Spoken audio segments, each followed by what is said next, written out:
पे खटिया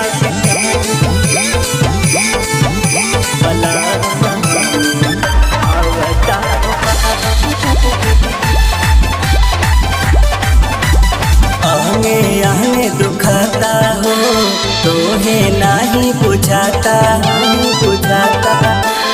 आंगे आंगे दुखाता हो तोहे नहीं बुझाता हो हाथ देखी हो न सटाई बला में आवताऊ हाई दुआरा पे खटिया बिछाई बला में आवताऊ हाई।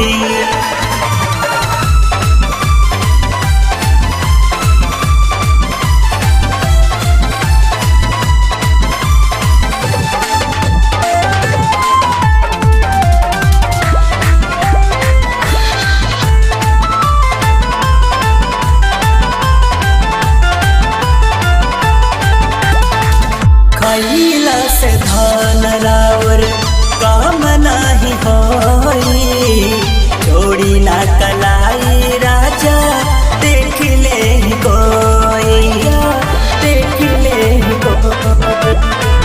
खैला से धान रावर काम नहीं होई छोड़ी ना कलाई राजा देख ले कोई दुख देके जानी मुस्कुराई ओ बला में आवताऊ हाई दुआरा पे खटिया बिछाई बला में आवताऊ हाई।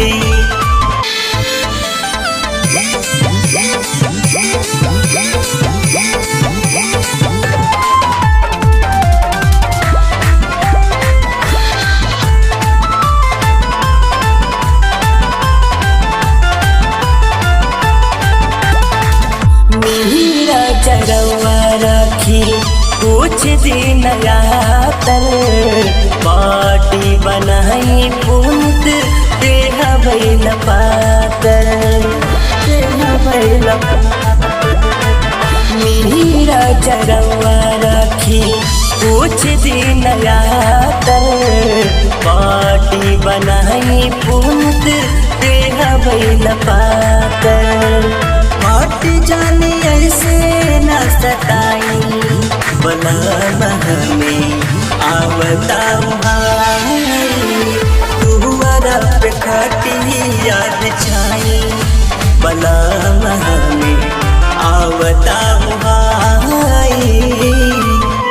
Presented by Apna Film Entertainment।